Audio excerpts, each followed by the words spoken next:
नमस्कार मंडळी, तुम्ही पाहताय माझी आई गंगाबाई यूट्यूब चॅनल आणि मी गंगा आजींचा नातू व सर्वांचं या ब्लॉगमध्ये या व्हिडिओमध्ये स्वागत करतो। या ठिकाणी तुम्हाला दिसतंय किंवा नाही, हे बघा त्यांनी डोकं वर केलं।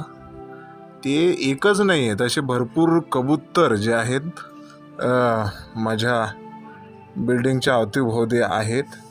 खरं तर मला वाटलं आज जे आम्ही मुंबईला या बिल्डिंगमध्ये राहून जवळजवळ 2 वर्ष झाली, 2 वर्षाच्या आसपास समजा, बरेच कबूतर, बरेच पक्षी, चिमण्या, पोपट हे सगळेच प्राणी अवतीभोवती आहेत आमच्याकडे। आणि ह्या जगामध्ये जीवदया आपण ज्याला म्हणतो ती असणं खूप आवश्यक आहे। माणूस एकदा ऋण विसरतो, परंतु ते मुके जनावर प्राणी आहेत किंवा पक्षी आहेत त्यांच्या नेहमीच आपण लक्षात राहतो। हा व्हिडिओ बनवण्याचा उद्देश असा होता की हे काही दाखवतोय मी रोज करतो म्हणून, याच्यासाठी नाही। तर ही डाळ टाकली आहे त्यांना, मसूरची डाळ म्हणतात आमच्याकडे, तुमच्याकडे त्याला काय म्हणतात कमेंट करून नक्की सांगा। आमच्या मुंबईमध्ये याला मसूरची डाळ असं म्हणतात।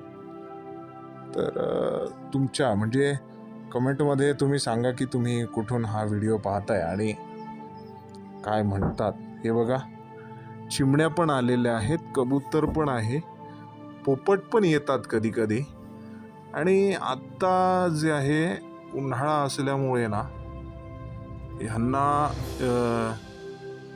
काय म्हणू आपण, अन्न पाणी ह्या गोष्टींचे ह्यांचे खूप वांदे होतात। म्हणजे माणसाचेच वांदे होतात, तर हे तर मुक जनावर आहे, त्याच्यामुळे त्यांचे वांदे जास्त होतात। हे बघा इथे ज्याला भूक असते त्याला चंद्राची कोर सुद्धा भाकरीच्या चतकोरीसारखे दिसते, असं काहीतरी ते म्हण आहे त्याप्रमाणे। तर हे दाखवायचं म्हणून मी म्हणजे शोबाजी म्हणून नाही, असं एक आयडिया म्हणजे वाटलं मला की चला आज व्हिडिओ बनवूया। हे ॲलोवेराचं झाड आहे, तुळशीचं झाड आहे, अशा सगळ्या गोष्टी आहेत। माझी आई गंगाबाई चॅनलला प्रतिसाद द्या, सबस्क्राईब करा आणि व्हिडिओ आवडल्यास लाईक करा आणि कमेंट करून सुद्धा सांगायला विसरू